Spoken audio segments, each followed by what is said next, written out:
La temperatura en la cabina del Sísifo cayó 40 grados en menos de 3 segundos. El comandante Aris no miró los indicadores de escarcha que cubrían el cristal de su cabina. No hacía falta. El sudor se le había congelado en las cejas. Ahora eran pequeñas agujas de hielo que le herían los párpados cada vez que parpadeaba. Afuera, lo imposible estaba ocurriendo. Frente a él, el sol, la gran hoguera que había alimentado a la humanidad durante millones de años, ya no estaba brillando. Una estructura de geometría imposible se cerraba sobre la corona solar. Era una sombra de color negro absoluto. Sus bordes sangraban luz violeta. Parecía una mano cerrando un puño sobre una brasa. Desde control terrestre, una voz habló por el auricular, entre estática y terror. Aquí control terrestre. Aris, los sensores indican una caída del 90% en la producción de fotones. El planeta se está enfriando. ¿Qué ves? Aris apretó los controles manuales. Eran palancas de acero hidráulico, tecnología de hace 2 siglos, la única que no se había frito cuando los dioses llegaron.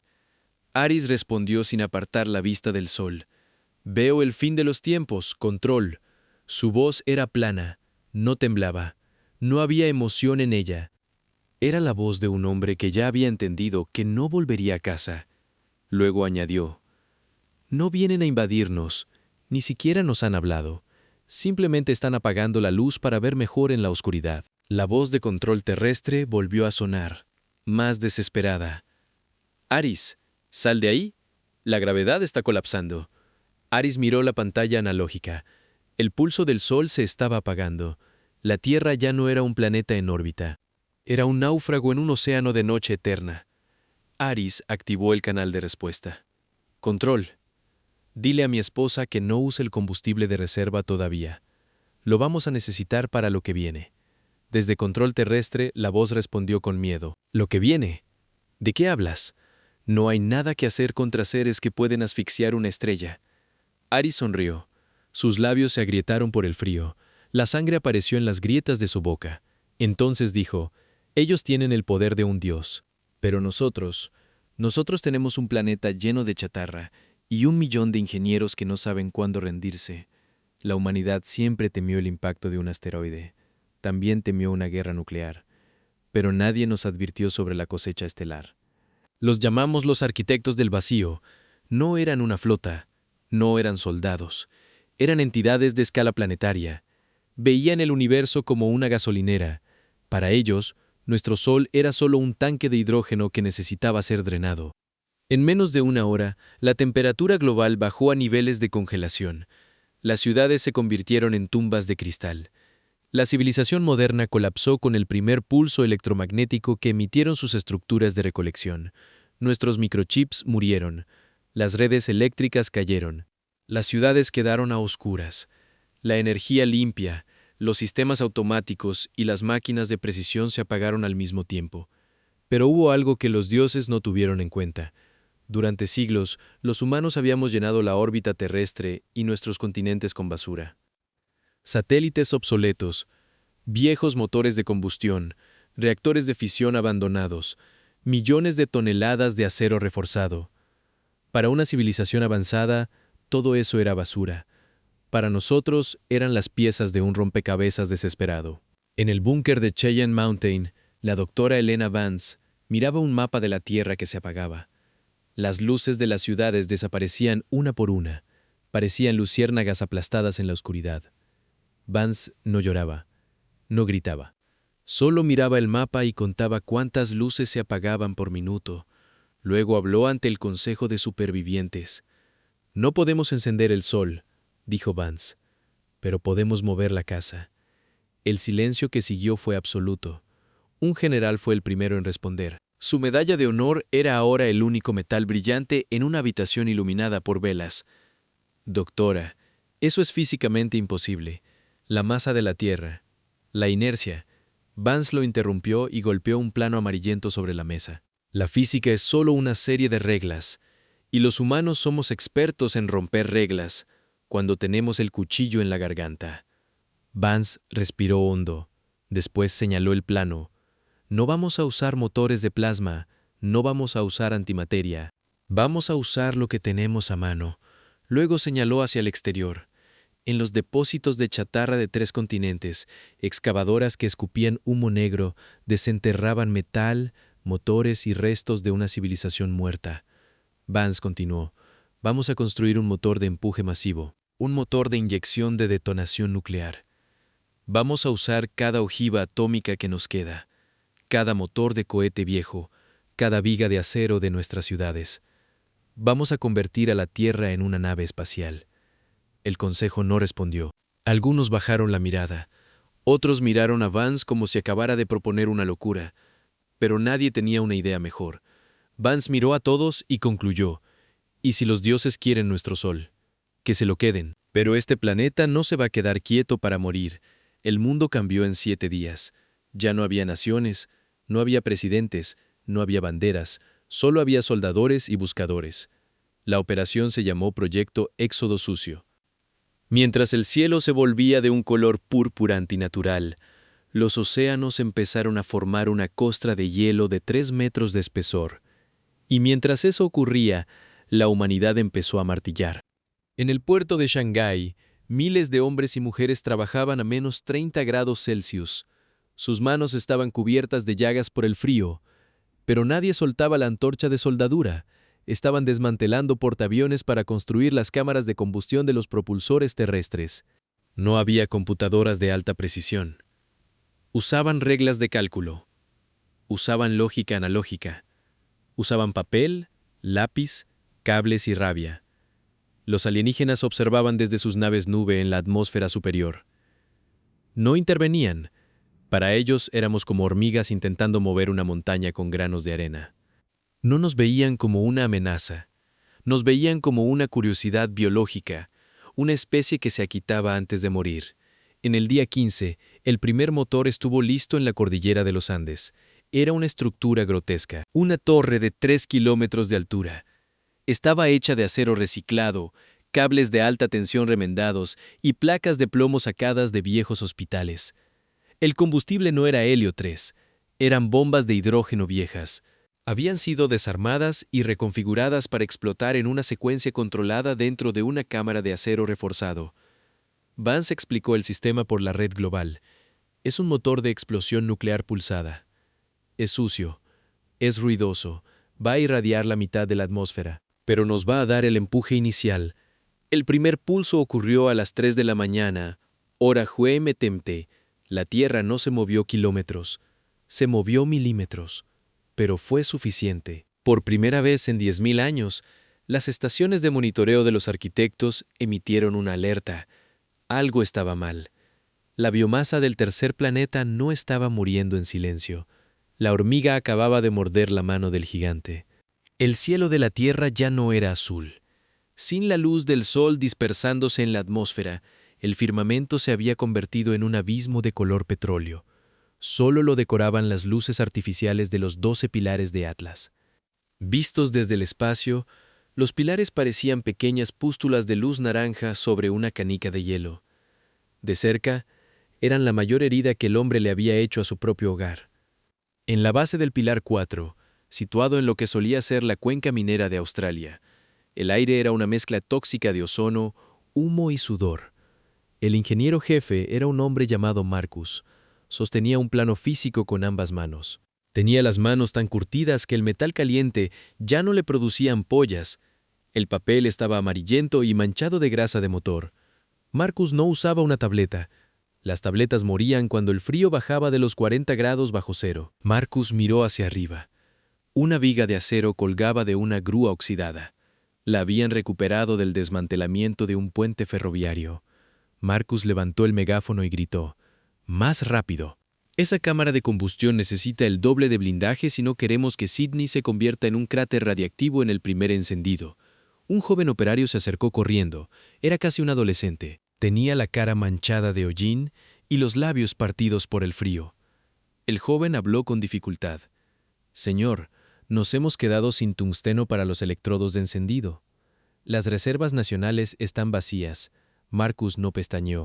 Escupió en el suelo congelado y señaló un montón de escombros metálicos a un lado de la fosa. Eran miles de filamentos sacados de viejas bombillas incandescentes. También había piezas de hornos microondas recolectadas en los vertederos. Marcus le dio la orden sin dudar. Fúndelo todo. No estamos fabricando un reloj suizo, estamos fabricando un martillo. Y para un martillo, cualquier trozo de metal pesado sirve si sabes dónde golpear. Esa era la esencia del proyecto Éxodo Sucio.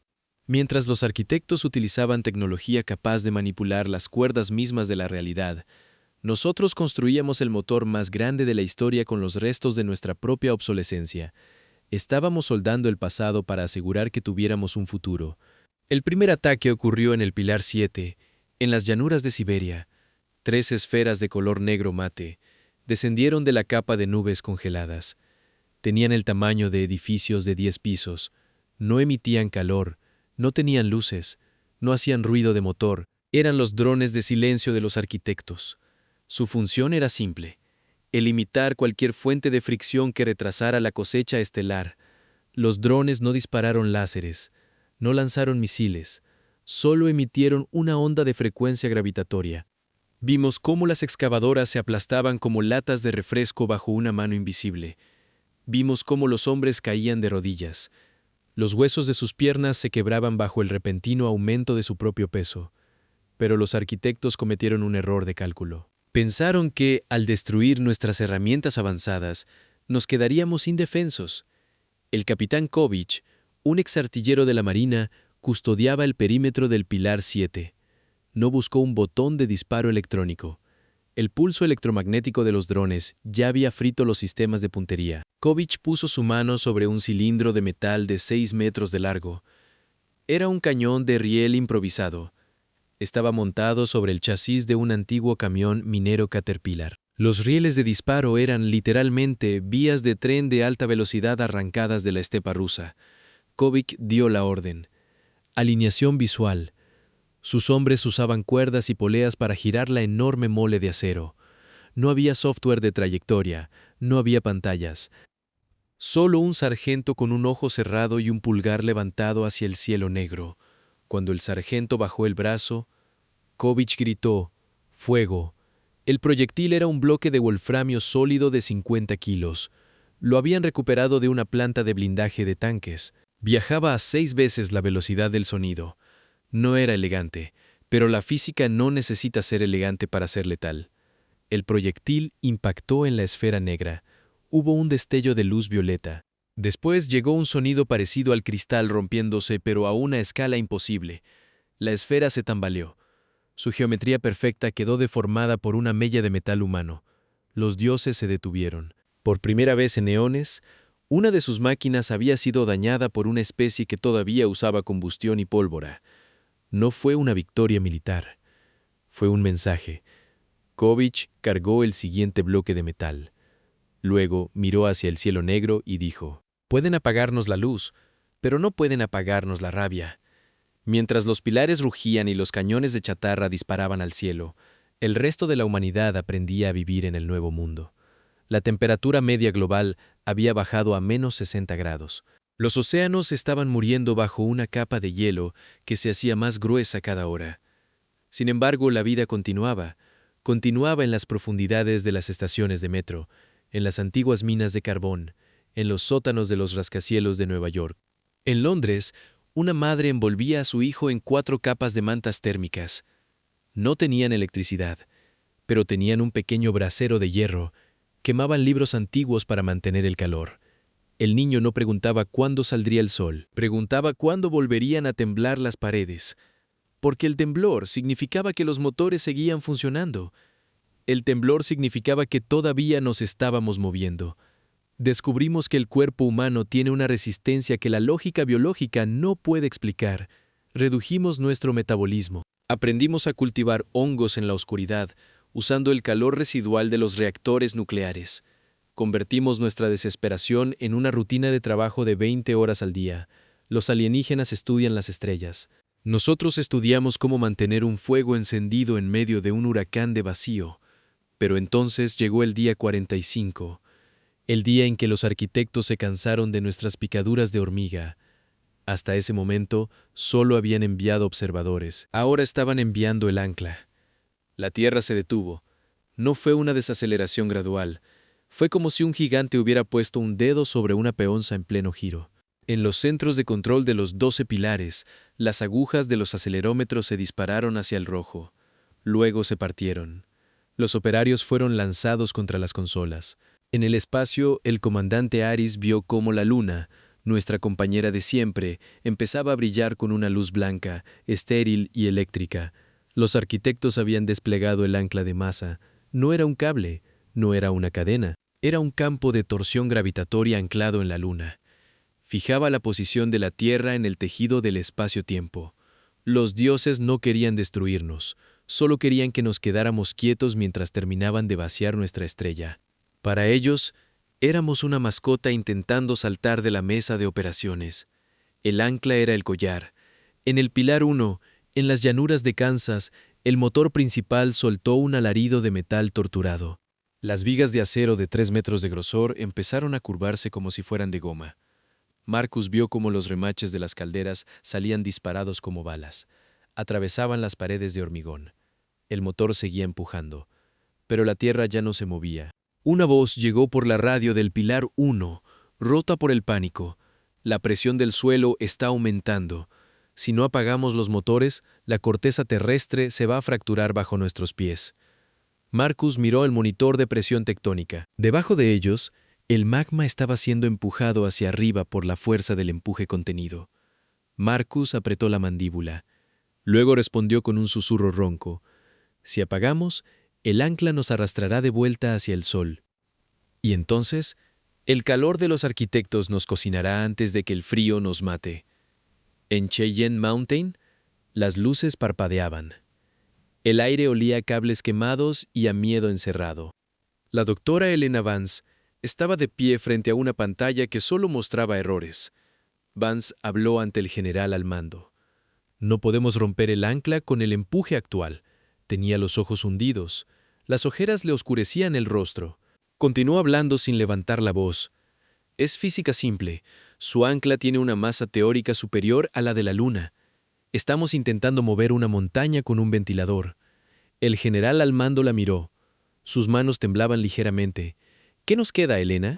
Hemos usado toda la chatarra del planeta. Hemos quemado la mitad de nuestro arsenal nuclear solo para llegar hasta aquí. Vance se giró. En su mano sostenía una llave de acceso de color rojo. Era vieja. Venía de la era de la Guerra Fría. Vance respondió. Nos queda el núcleo. El general no dijo nada. Entonces Vance explicó. La Tierra tiene un corazón de hierro fundido. Si inyectamos el resto de nuestras reservas de uranio y plutonio directamente en la falla tectónica del pilar 12, podemos crear una detonación de inyección masiva. El general dio un paso atrás. Su voz salió más baja. Eso crearía un pulso de empuje 3 veces superior al límite de seguridad. Elena, el pilar 12 está en Europa Central. Si haces eso, no quedará nada de ese continente. El choque térmico matará a millones de personas que están en los refugios subterráneos. Vance no apartó la mirada. Si no lo hacemos, el ancla nos mantendrá aquí hasta que el sol se convierta en una enana negra. Y entonces moriremos todos, los 8.000 millones de humanos que quedan. Vance cerró los ojos un segundo. Cuando los abrió, su decisión ya estaba tomada. Entonces dijo, hoy tenemos que decidir si queremos ser una especie que muere con las manos limpias, o una que sobrevive con las manos manchadas de su propia sangre. Esta es la parte de nuestra historia que los libros de texto del futuro, si es que hay un futuro, preferirán olvidar. No fue una decisión democrática. Fue el instinto de supervivencia de una especie que se niega a soltar su presa. Y nuestra presa era la vida. El mensaje fue enviado a todos los refugios del Pilar 12. No hubo promesas de rescate, no hubo discursos largos, solo una orden: tengan fe en los motores. Vimos a los soldados en Berlín y París abrazar a sus familias en la oscuridad total. Vimos a los ingenieros del Pilar 12 quedarse en sus puestos. Sabían que eran el fusible de un circuito cósmico. No hubo motines, no hubo gritos, hubo un silencio solemne, el silencio de un animal que sabe que debe arrancarse una pata para escapar de la trampa. En la órbita, el comandante Aris recibió la señal. Su carguero, la última oportunidad, estaba cargado con las últimas 500 ojivas nucleares de la Tierra. Su misión era lanzarlas como una lanza al corazón del Pilar 12. Aris puso la mano sobre el gatillo de lanzamiento. Luego habló con Control terrestre. Control, digan a los que están abajo que vamos a hacer que este viaje valga la pena. Aris apretó el botón. En ese momento la humanidad dejó de ser una civilización de constructores. Volvimos a ser lo que fuimos al principio, cazadores, dispuestos a quemar el bosque entero con tal de matar a la bestia. El impacto de las ojivas no fue una explosión hacia afuera, fue una implosión hacia el centro de la Tierra. Por un instante, el planeta entero brilló con una vena de luz blanca que recorrió el hemisferio norte. El ancla de los arquitectos vibró. Emitió un sonido parecido al de una cuerda de violín tensada hasta el punto de ruptura. La Tierra gritó. La presión en el núcleo aumentó hasta niveles que la geología no podía registrar. El empuje fue tan violento que el eje del planeta se inclinó 7 grados en un segundo. Pero el ancla de los dioses empezó a agrietarse. En la luna, las estructuras negras de los arquitectos empezaron a colapsar.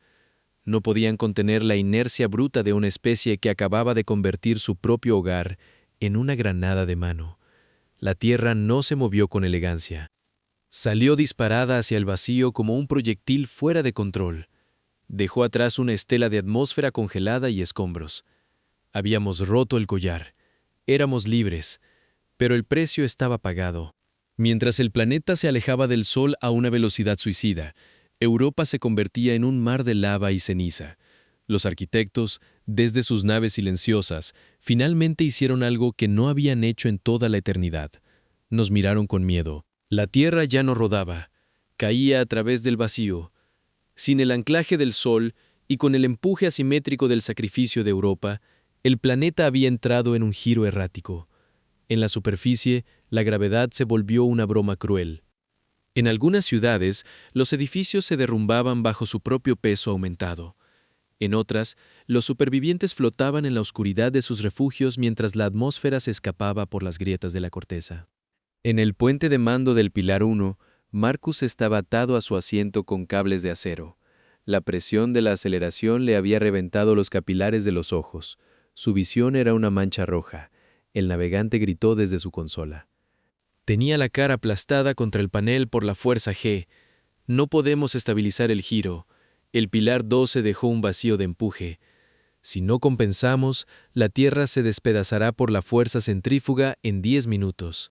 Marcus estiró la mano hacia una palanca manual. La palanca vibraba con la intensidad de un taladro neumático. El metal estaba al rojo vivo. No usó un guante. Agarró la palanca con la palma desnuda. El olor a carne quemada llenó la cabina. Pero Marcus no soltó. Sus dientes se astillaron por la tensión. Marcus rugió entre dientes. No, vamos a romper. Con un grito que le desgarró la garganta, Marcus tiró de la palanca.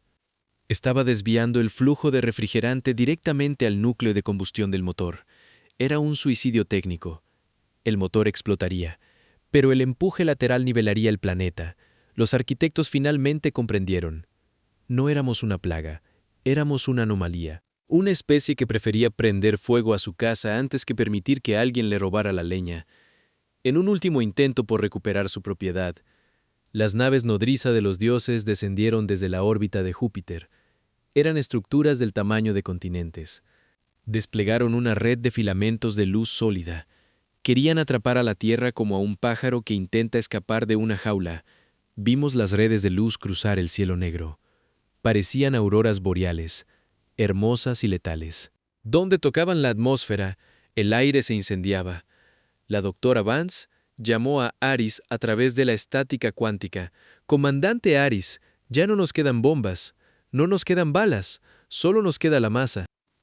Aris, desde la cabina de su carguero dañado, miró hacia la enorme masa de la Tierra. El planeta entero se precipitaba hacia la red alienígena. Aris respondió: «Entiendo, doctora. Si no podemos cortar la red, vamos a romper al pescador». Aris no apuntó sus motores hacia las naves enemigas. Apuntó hacia los restos de la luna. Utilizando los últimos litros de combustible, empujó un enorme fragmento de roca lunar. Era un trozo de 1 kilómetro de ancho que se había desprendido durante la ruptura del ancla. Lo empujó directamente hacia la trayectoria de la Tierra. No fue un ataque, fue una carambola cósmica. El fragmento lunar golpeó el escudo de la red de luz justo antes que la Tierra. La luz sólida se astilló. El impacto creó una brecha de pura energía, y a través de esa brecha la Tierra pasó. Pasó como un toro enfurecido atravesando una barrera rota. Nuestra masa de 6.000 trillones de toneladas, impulsada por la rabia de 8.000 millones de almas, golpeó una de las naves nodriza de los arquitectos. No hubo explosión de fuego, no había oxígeno. Hubo una desintegración total de la materia. El acero humano y la tecnología divina se convirtieron en polvo estelar. Ese fue el momento, el punto de no retorno. La red se deshizo. Las naves de los dioses, dañadas y desconcertadas por una violencia que sus mentes matemáticas no podían procesar, se retiraron hacia la seguridad del sol. Habían decidido que la cosecha de una estrella no valía el precio de enfrentarse a un planeta de locos. En los búnkeres, la gente no celebró con gritos. Se abrazaron en silencio. Alguien encendió una radio vieja. Por primera vez en semanas, no hubo órdenes militares. Hubo música. Una grabación rayada de una sinfonía antigua empezó a sonar en el espacio profundo. Los motores de los 11 pilares restantes pasaron de un rojo furioso a un azul estable. El temblor de la Tierra cambió. Ya no era un terremoto. Era el ronroneo de un motor de crucero. Habíamos dejado atrás la órbita de Marte. Habíamos cruzado el cinturón de asteroides. Estábamos dejando atrás el sistema solar. Estábamos entrando en el espacio interestelar. Estábamos solos, en la oscuridad. Sobre un planeta que ahora era una nave espacial. Habíamos ganado, pero el mapa del cielo ya no servía para nada. Estábamos escribiendo nuestra propia ruta en el vacío. La Tierra ya no es un mundo, es una bitácora de guerra grabada en roca y hielo. Desde la distancia, nuestro hogar parece una perla de obsidiana cruzando el abismo. Los océanos, que antes eran el orgullo azul de la especie, ahora son llanuras de nitrógeno congelado y nieve carbónica de kilómetros de espesor. Pero bajo esa cáscara muerta, el corazón del planeta late con una furia artificial. En el refugio subterráneo de lo que antes era la ciudad de Tokio, una niña de 5 años se sienta frente a una ventana reforzada. Al otro lado no hay cielo. Solo está el metal negro de la base de un propulsor. Ella no sabe qué es un amanecer. Para ella, la mañana es cuando el zumbido de los reactores de fusión cambia de frecuencia. La luz es el resplandor azul de las lámparas de cultivo que mantienen vivos los bosques de musgo. La niña toca el cristal frío.